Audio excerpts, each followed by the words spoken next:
Hello. If you didn't catch the last talk, my name is Illyana, and I am here to talk to you. I've changed the title. They asked me to do this, and I threw a spanner in the works, but it is pretty much, do you want to give a keynote? And just in case you're wondering, there is an entire version of that goes to, do you want to build a snowman?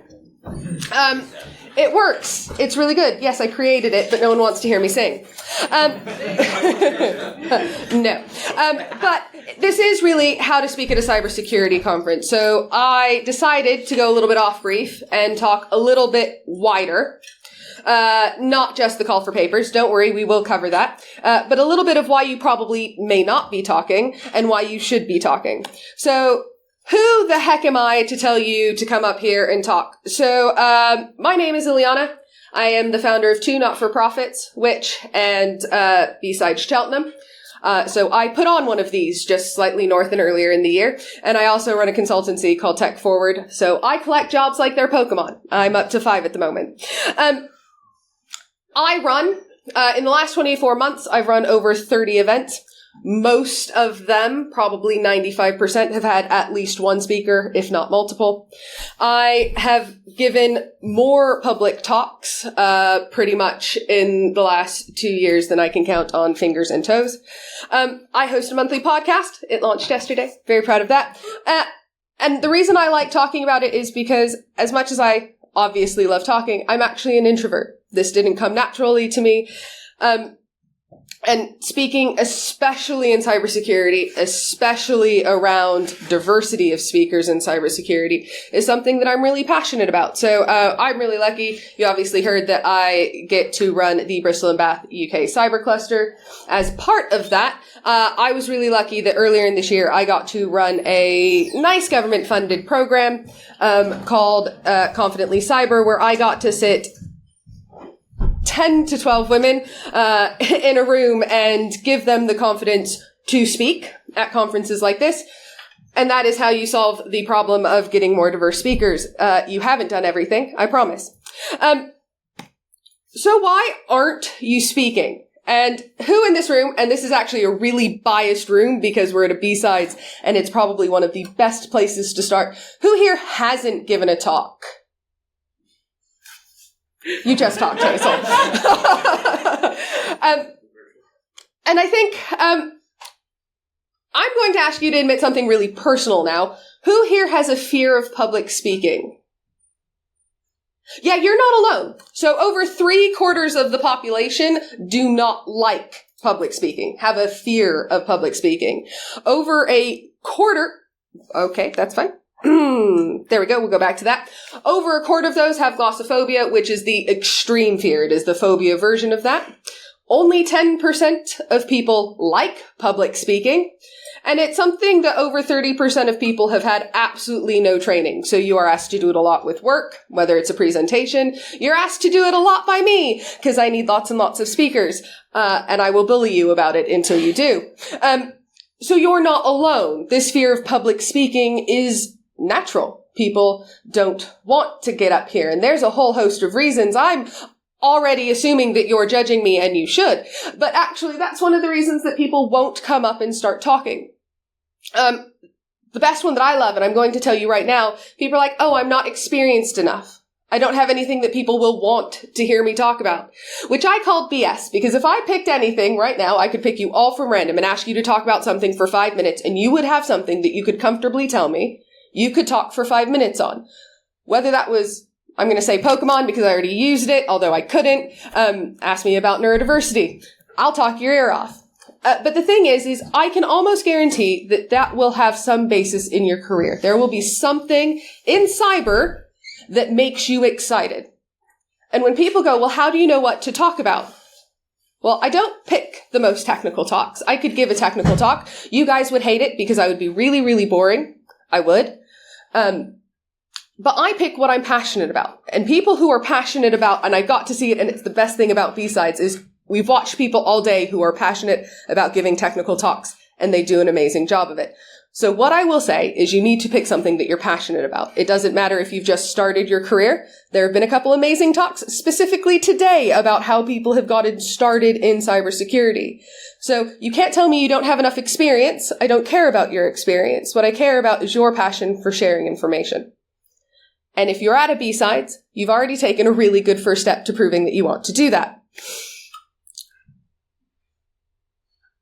So why should you care about public speaking? Because you're going to get really, really tired of hearing me talk. Case in point. But that's not the only reason you should care. It is great for your career. It builds communication. And I have a lovely statistic, and I actually want to get this right, although it really doesn't like scrolling when you have notes. But it's something like 64% of companies will rate communication skills higher than technical skills, especially when looking at promotion time. It will help you create a personal brand. And I know that's really cringy and we're all like, oh, you're using marketing terms. Why are you doing that? And actually, the next time you go for that promotion or that new job, I guarantee that doing something like this will stand out to people. In this industry, it is vital. There is so much happening in cybersecurity that we cannot possibly, as an individual, keep up with every new exploit. So things like this and information sharing and people who do amazing things like security queens, that information sharing is key to what we can do in cybersecurity. That puts us at an advantage because we want to talk to each other. We want to share that knowledge. And that is why it's so important that we do talk, that you come up here and you do share what you're passionate about, because someone will listen. I can guarantee that because you guys are in listening to me talk about talking. And finally, it can build your confidence. It sounds really silly to say that because you're like, well, don't I have to be confident to talk in the first place? And the answer is no. Like any skill, this comes with practice. I didn't wake up one day and go, ooh, I really like standing up in front of people. And I still really don't. But it is something that I've made myself comfortable with. I still get nervous. I think that shocks people when I admit that. I talked in stage 1 earlier and I had a nightmare about it. Like, that is how much this will stress me out. But I love when I'm up here, and I've learned a long time to kind of embrace that fear. It's a great adrenaline rush. So, your number one task as a speaker, so if I've convinced you that you should probably be talking, your number one task as a speaker is to transfer your listeners' minds an extraordinary gift, a strange and beautiful object that we call an idea.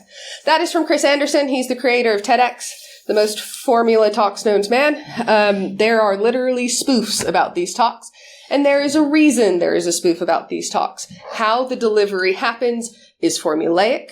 It shows that it can be taught. If you've never noticed that all TEDx talks sound the same, there's a reason. They are coached into doing that. And they're good. They give that idea to you on a platter. And what I want you to do is in your own way, and not the TEDx way, now that I realize I'm being recorded on this, deliver your message, deliver your passion, deliver what you're excited about in cybersecurity. So what types of talks are there? What you will have seen 99% of today is presentations. It's what I'm doing now. It is probably the most familiar type of talk that you'll be most familiar with, I should say. There's webinars, the online version of a presentation. You have panel sessions. And the reason I put panel sessions on is these are a great way to get an introduction to speaking. If you are not comfortable sitting on a stage talking by yourself, get some friends. Talk about it together. One of the best ways that you can start speaking is actually by hosting the panel, because not only have you taken, you're up there with friends, you also suddenly took control. You don't have to think of those answers on the spot. You know exactly what you're going to say. And then you let other people, fill in the blanks. And it's great because guess what? You get the same amount of credit for it when you do it. You can do podcasting. So I found my comfort speaking in front of people when I used to stream on Twitch. It was so much easier for me to get comfortable speaking to people behind a screen. And that has definitely kind of brought into regular life. So same why I recommend webinars. Workshops and roundtables are very similar. They tend to be very small amounts of people. around a certain subject, whether that workshop, the only difference is that at a round table, hopefully they're providing food and you're all talking together and it's just a really casual conversation, normally led by someone. In a workshop, normally it's an interactive activity and you're expected to be hands-on or leading someone through that. And you also have a fireside chat, very close to what Hazel and Colette just did. It is a more informal conversation between two people. You might have someone who takes the lead on that, like Hazel did, asking the questions. Yes, she did. And that is kind of the main types of talks. And when you talk at a conference, it doesn't really matter what type of conference, it's normally going to fall into one of these. So you might think that I would start by saying, so I've convinced you that you want to talk, hopefully. If not, I will bully you later. I've told you what types of talks there are. You would think that my next thing was going to be, okay, go write your talk. And I'm going to tell you, no. The next thing that you want to do is find a call for papers. So call for papers, especially around community events, are the way that you're going to submit your idea for a talk. You do not have to have a presentation done. In fact, deadlines and, a conference that's on Friday and Saturday is a great way to give you motivation to write that presentation on Thursday. But it really is, I think a lot of people get hung up because they're like, oh, well, I kind of have this idea, but I don't have the full paper fleshed out. You absolutely don't have to. So if you've decided that you want to talk, I would 100% recommend starting with shameless plug for BSides Cyber, which is our Tuesday networking. They're 8 slide, 16-minute, very short presentations. Come join the rookie track. You have mentors at your ready to help you run through your presentation, give you tricks. And that starts with submitting a call for papers. You can literally Google call for papers and insert the city, and you'll probably find an event that has one open. This is not how you are going to give a keynote on a London stage. That is not where you are at yet. If you're still worried about giving your first talk, don't worry about the keynote. That will come with becoming that subject matter expert. That comes with someone coming to see you talk and going, I want to hear that talk. That comes later. A lot of conferences that I would consider more professional, and I don't mean that, it's the sales-driven conferences, that's the better way to put them. Those will be very handpicked, normally around sponsorship. I'm looking at you, ICE, and InfoSec. There are opportunities to speak there. Those will be literally emailing the person in charge. And you have to have a little bit of guts, and you will probably be able to talk. But after all, their sponsors and people who've bought a booth and given them lots and lots of money get it, and that's why you get sales pitches. So once you find the call for papers that you actually want to submit, you'll need to put a few bits of information. Most of them are fairly standard, and there won't be a lot of difference between a standard call for papers. The differences between Cheltenham's and Bristol's is minute. You're going to start with your name. Please put your name. We have to put you on a program. You'd be surprised how many times people leave it off. And your paper's probably not going to be picked. You're going to put your email. I need to be able to contact you. If I want you to speak, I actually need to be able to tell you that I want you to speak. And then it may ask for a headshot. It might ask for a LinkedIn link if you're trying to create that. And then it will ask for a speaker bio. Don't panic. AI is your friend. And we have a slide here in another screen that I'll kind of walk through that process, hopefully very quickly, a little bit later. Then comes the meaty part. This is where you would expect that you would need to have your entire process, your paper done and sitting in front of you. And if you do, hey, this next part's going to be really easy. If you don't, you kind of have to have an idea that you're going to be passionate about. Literally set a 15-minute timer and start writing. And write for 15 minutes. That should give you about 2 paragraphs. You're going to take that 2 paragraphs and you're going to read it to make sure that it has a little bit of sense. And what you have now is a summary of what your talk is going to be. And a lot of times you will have an area that asks for a summary. But what you're going to go do is make a summary of that summary now. And what you need to do, and this is really for the people who are picking your talk. So that summary is a little bit more information. You can always flesh it out. Don't make them too long. You will notice my very contradictory statements up there. Thank you, Hazel. Those are hers. And we'll get into why I say don't add too much or too little. But you'll then take that summary and combine it into 2 to 3 sentences. You will want to tell me what you're talking about. You will want to do it where you are explaining it to me like I'm 5 years old. You will want to tell me as an audience what I am walking away from your conversation with. So if you read my description, you should know that you're going to walk away with kind of the knowledge about what you need to put on a call for papers. I think we're covering that one pretty well. But you need to know what to expect. And then you're going to write a conclusion. Whatever that conclusion is, up to you. This is what we will use to put in the program. It will be used if your paper is selected for marketing purposes. It will be used a lot of times, and that will be literally a summary. And that's what they'll ask you for on the form. You'll then need a title, because who would have thought? You need to know what you're getting. You will notice my title did not match the title that I gave them. Yay for last minute changes. You're welcome. And that, if you've gotten through all of that, I think a lot of people get very, very hung up on it needs to be witty, it needs to be funny. It doesn't. It needs to tell me what you're doing on a tin. I have like 3 seconds to make an impression on you when I'm standing up in front of you. I have even less time for you to read the title of my talk and decide that you don't want to come to it. And that is all you need to know to submit your call for papers. It's not hard. It's hard if you don't have the motivation, but for me, it's not something that's overly technical. You don't have to have every slide done. You don't have to even have your entire idea fleshed out. It just has to give me something about what you're talking about. Now, I've asked a lot of conference organizers other than myself, because I might know it all, but I love getting other people's information and ideas. And one of the things that I asked, like Hazel and Chris, who's here, and we'll see his slide in a second, is what are you looking for when you're submitting a paper? Like when you're reading a paper that's been submitted to you, what is it? Don't put too little information.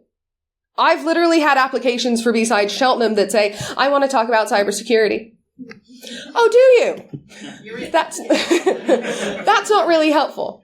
Also, don't give me your entire paper. Even if you have it entirely written, do not just copy and paste it into that little box, because, like I said, I have finite resources. You will be one of, I think we had around 70 for Cheltenham BSides last year. You've had how many applications this year, Hazel?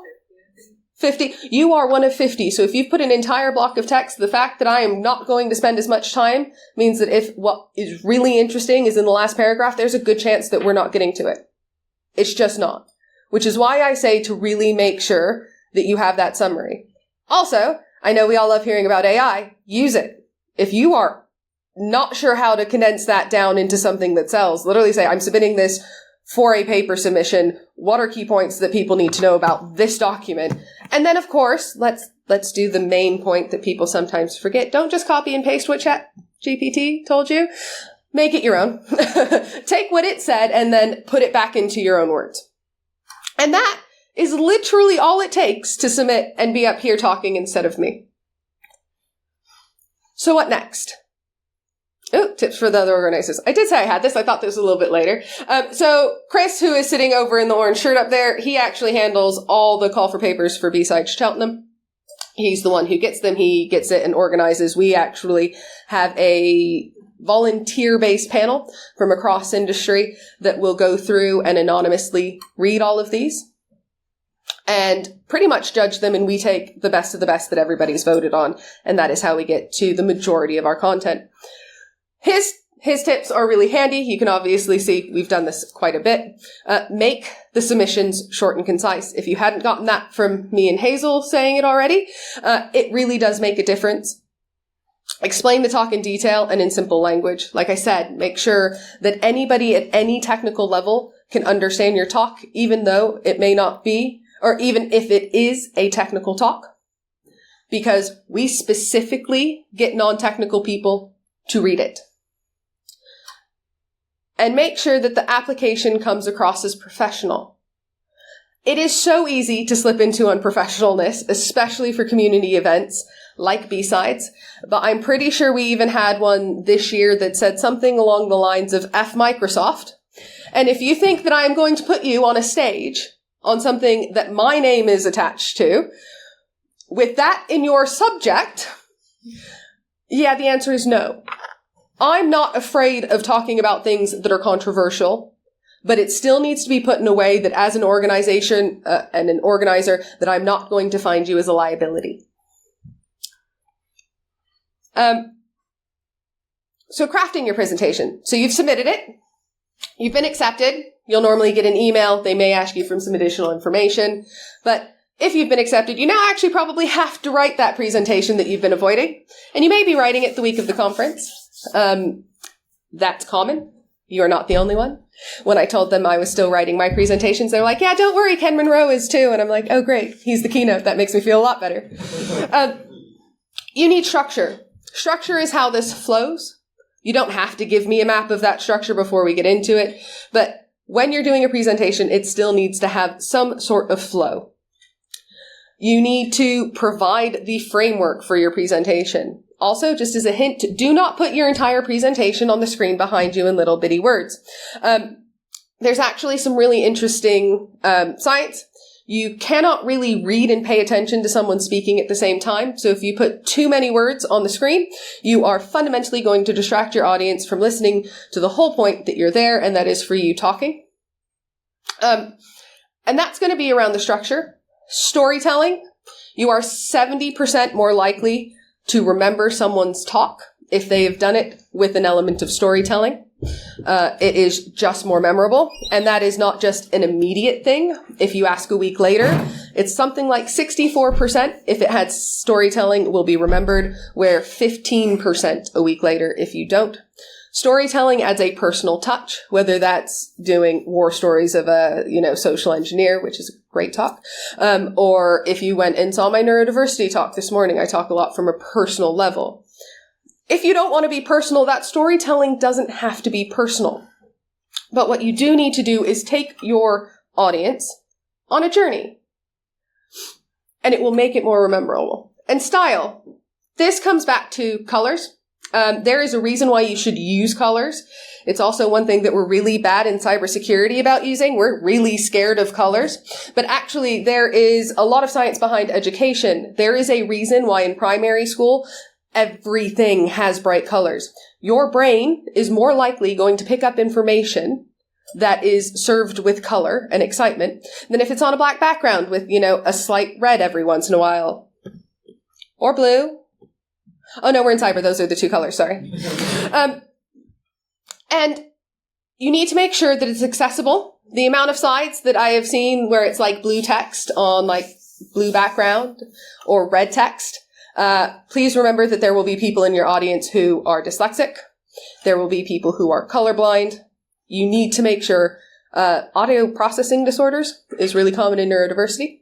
But you do need to make sure that you are, when you're thinking about this, looking at your presentation from a mindset that may not be your own to make sure that everybody in the audience can participate. And it's something that I am incredibly passionate about. So I said we need a speaker's bio. Oh, Jack Horseman. Because what else? This is the hardest part for a lot of people when it comes to speaking. This one's crap. This one's mine. It is one of mine. What I will say is if you become a more prolific speaker, you'll notice this one is probably my neurodiversity one. It is if I am talking to someone about neurodiversity, if I'm giving a talk on neurodiversity, I want to explain why I am an expert about talking at neurodiversity. If I am giving something like this one, I probably should have mentioned that, I was the founder of BSides in it. I didn't. I just used this one. And that I run community events. Here is where you're selling yourself. Most people won't read this, but this is where you have to sell yourself. And part of this will be very cringe. I hate these with a passion. I really do. Most people are not comfortable about talking about themselves or their achievements. And this is where you kind of have to let this show. You're going, I'm speaking and I'm up here because. Or I want to speak because. And it gives your audience the first little hint about who's giving the talk. I'm going to say the dreaded AI word again. AI is going to do a much better job about talking about you than you are.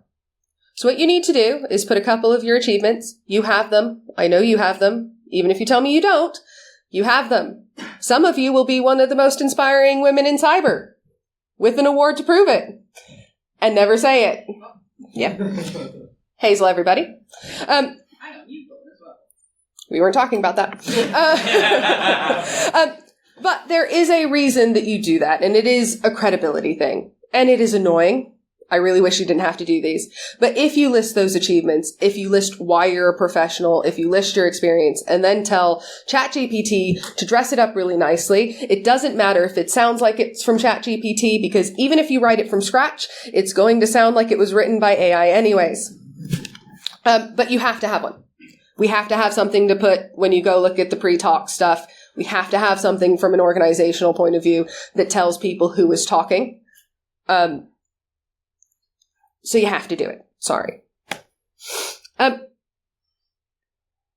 Overcoming nervousness. You're never going to fully overcome the nervousness. You're not. It is a kind of built-in fact. If you are nervous about speaking, that doesn't go away. It might get less. I've given a lot of talks. I just admitted that never ever goes away for me. But there are ways to kind of go around this. Now, the first one that I'm going to say is practice. And this is going to be a bit controversial because if you heard me practicing this talk 2 days ago, it is the most stilted, unenjoyable thing to literally listen to ever. Because I don't do well with practice. I like the audience. I like interacting with you guys. I like being a part of a room. I need social cues.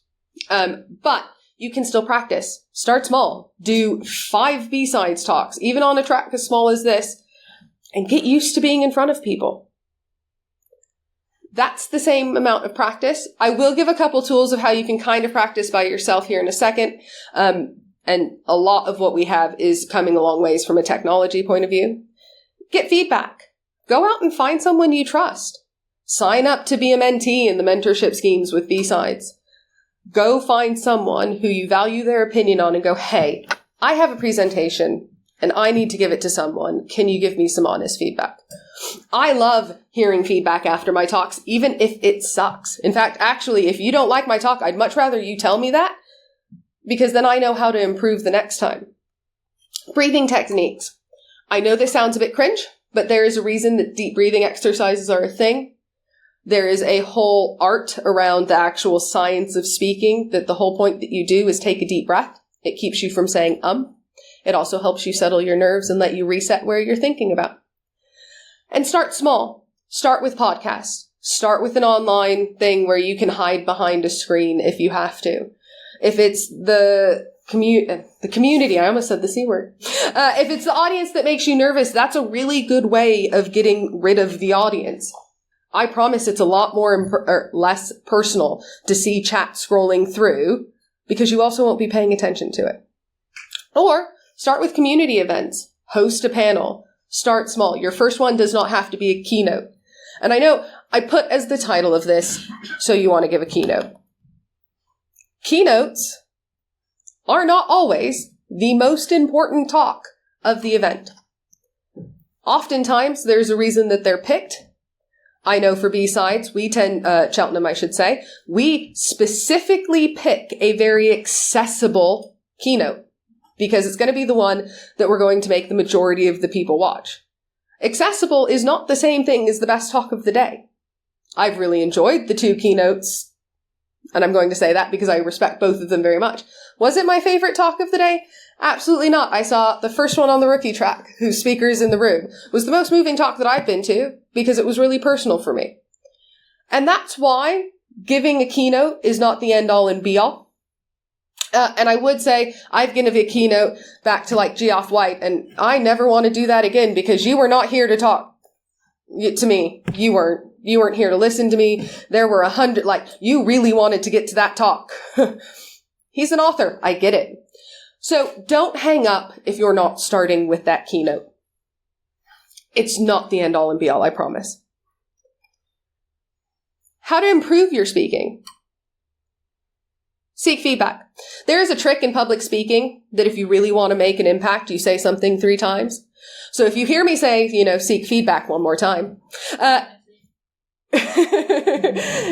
community, it really does put an emphasis on this, but you won't get that unless you ask. Please, if you guys hated this, let me know. Bring it on. The community. So I fell for that. I didn't. I was all like, I'm ashamed of myself now. The worst thing that I'm going to tell you to do all day isn't to come speak. In fact, I really, really want you to come talk to me. I want you to come talk for Bristol and Hazel. I want you to be up on the stage so you guys can stop listening to me. I really do. The worst thing I'm going to tell you to do all day is to record yourself. This will be the most uncomfortable thing that you do because it's what I'm going to tell you after. Everybody's like, yeah, I can put my phone up there and record myself. That's fine. It's the watching it, and you actually have to watch it or else there's no point in actually doing the recording. No one likes hearing, if you ever want a rabbit hole, go look up the science of why you don't like hearing your own voice. But it will give you a lot of information about what you're doing. You'll notice pacing. You'll notice tone. You'll notice where you probably speed through some things because you're running short on time and you're purposely ignoring the people who are timing you. You will find the ability to do what you want. So my cheating is I have had training. I went to school in America and I was lucky to be part of the debate team. In fact, I got one of those cool Letterman jackets with my little debate logo on it. And the first thing he did when you went into that class was you had to record yourself. Turns out, you might have heard that I have neurodiversity. I have ADHD. The biggest thing that I do when I'm speaking is, if you haven't noticed, I've been pacing up here. This is hard. I like much bigger stages where I can walk around because it's a lot less noticeable, but I sped up, looked like this.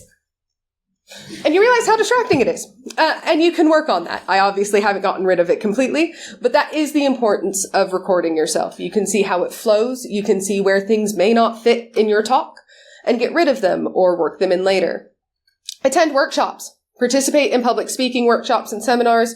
One of the tools that I'll point out in a minute is a thing called Toastmasters. There is a charge for them, but they are literally the OGs and have been around for ages. It's painful to say that, but they are specifically all around speaking. They have so many workshops and help and guidance on there, even just in free materials on there. Also, attend talks. Come to a talk. Figure out what you like about it. Go watch those TED Talks. Figure out what you don't like about it.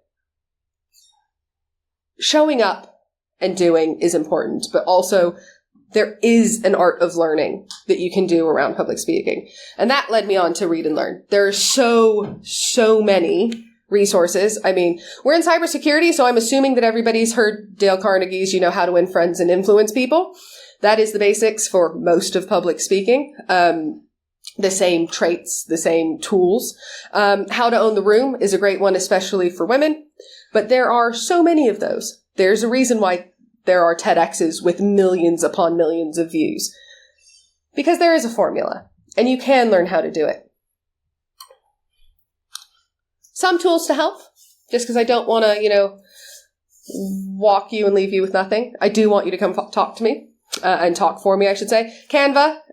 Except for make sure you put it in PDF and then make sure not PDF, PowerPoint, and then make sure it still works because you have to be connected. And if you saw my talk earlier, you can see where that goes horribly wrong. Toastmasters, which I mentioned. PowerPoint also has an amazing tool. So in PowerPoint, that's why I have a snippet. If you go to slideshow, you will notice that you can start presenting. That's great. That's what we're doing now. But you can also see that there are quite a few tools that use analysis.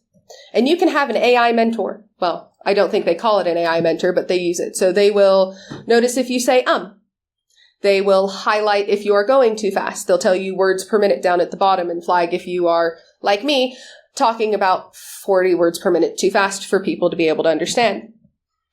And this is a way to do it without fear of that feedback. You can get it. It's robotic. It's very measurable. It will tell you if you curse. I actually have had to very consciously train myself not to curse when I'm giving talks. That might be a me problem, but it is something that we use it in everyday life. It is so easy to do when you're up on stage. It will flag that and tell you, it will actually flag non-inclusive words. So if I'm up here saying guys a lot, it will actually tell you that you probably want to address the audience in a more broad manner, to make it more accessible to people.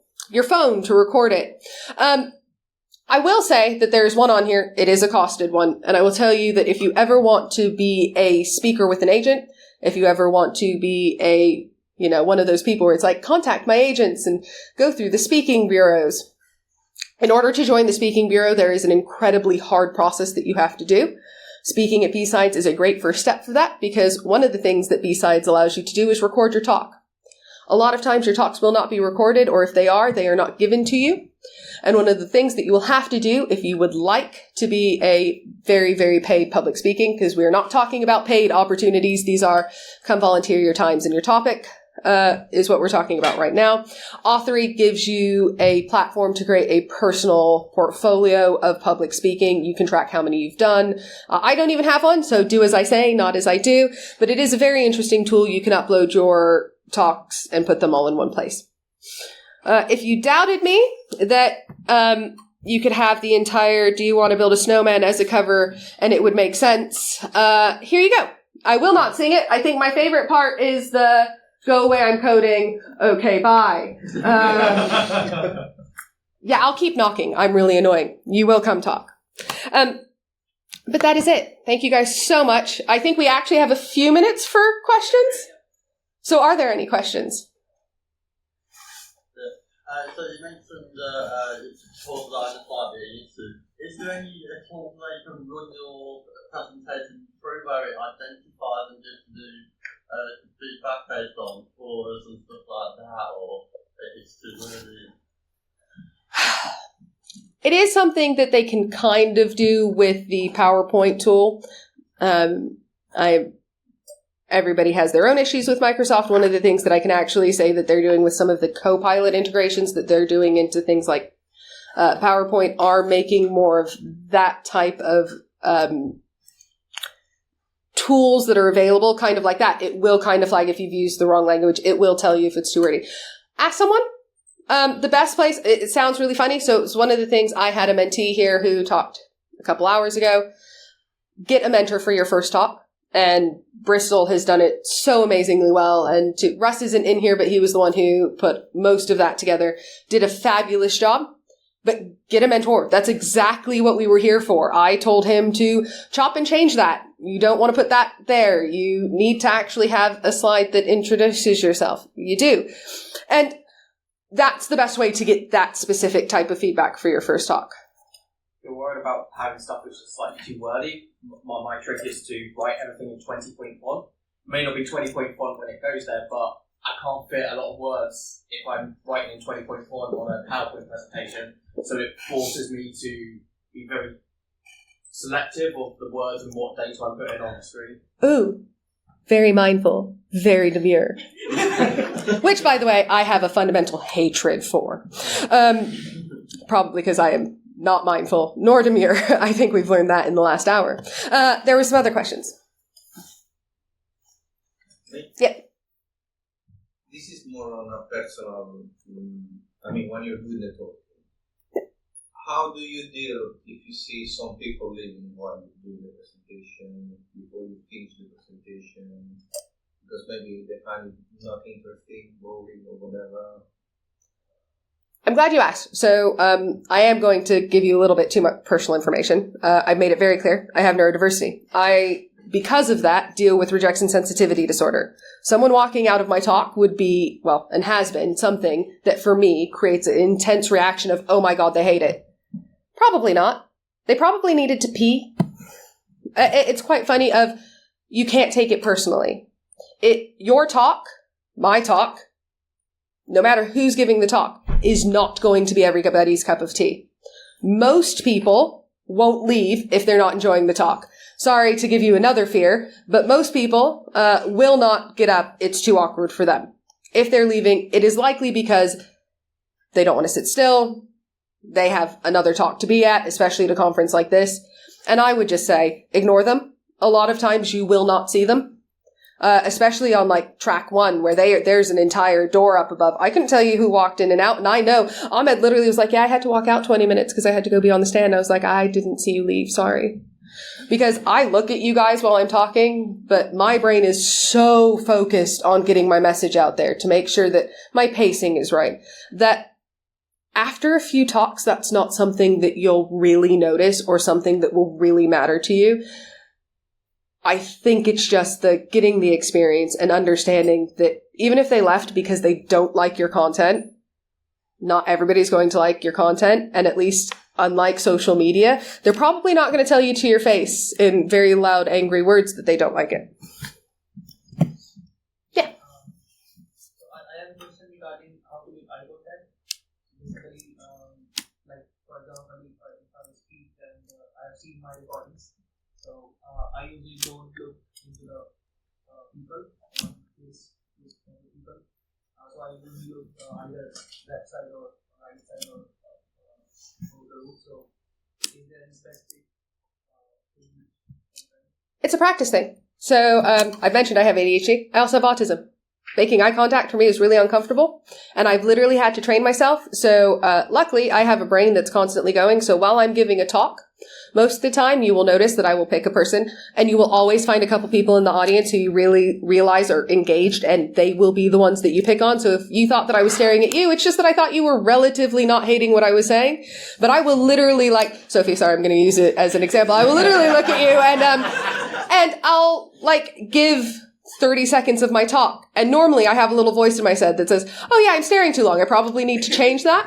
And it is just something that comes with a little bit of confidence. It comes with knowing your content, so I don't have to always be focused on what the next thing my slide says is.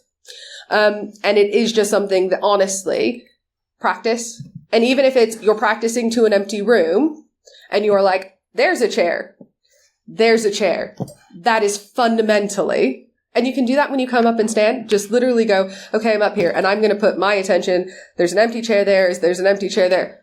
It will still look like you're doing that. And it is just something that with practice will then start happening a little bit more naturally. Like I said, I still very often think about it.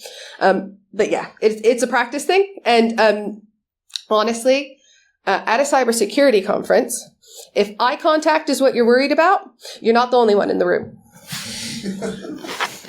Any other questions? Yeah, so you have a 50-50 chance that this is my LinkedIn or malware. But don't hesitate, it is actually my LinkedIn. I really would like to come back to this conference, but feel free to connect with me and I will gladly send you these through along with, you'll see some of my notes for the statistics that I didn't give you. Anything else? Yes? How do you deal with let's call nasty question or happened in the past that someone tried to go personal against me, some question, and it was a bit of an awkward situation. So I think this is, I'm going to call out the industry, actually a fairly preeminent thing in cybersecurity talks. People love being the smartest person in the room. Especially in cybersecurity. And there I have absolutely seen, not really here because these are more community-focused events. We genuinely, most of the audience wants to see you succeed. They wouldn't be here if they didn't. You can always say, we can take this question offline, or I hear what you say, or that was a really interesting question. You know, why don't you talk to me about it outside? You can absolutely... And you can do that if you don't know the answer too as well. But you can absolutely diffuse them and take away their platform, because what they want when they're doing something like that, and it's a personal attack against you or your idea on there. And I'm not saying someone's challenged you on the technical abilities of your paper. I'm saying if they've obviously made it personal, you can simply say, thank you, that was a great question. You know, hey, just because of time, why don't we take this offline? And we can discuss it, you know, I'll be outside in the hall. And I can almost guarantee that they won't, because what they want is an audience. So always avoid to engage. Yes, you don't want to engage. What you're saying is deflect. So grab the attention, take it away from them, put it down in a box, and move on. Yeah. and maybe kick that box on the way out. Yeah, absolutely. That's the best way. And actually, if they continue to make you feel uncomfortable, we actually had this at one of the events where I did, where one of the speakers was accosted by someone who did not like the company. They're no longer invited to my events. Point blank, a lot of these, we have code of conduct. There is an entire reason why they say the orange shirts are here to help. It's because we are, and we will remove people who are just being hostile. That is our job. We want you to feel comfortable here. And honestly, yeah, there's always going to be bad apples. I talk about it all the time. Sometimes an asshole is just an asshole. But it's okay, because I realized that at some point a kid had actually walked in here, and I just got really worried that they were still in here. They are not. But I checked too late. Any other questions? what's the worst talk that you've experienced? That I've given or that I've experienced? That you've experienced. Can I be really honest? Can we cut the recording?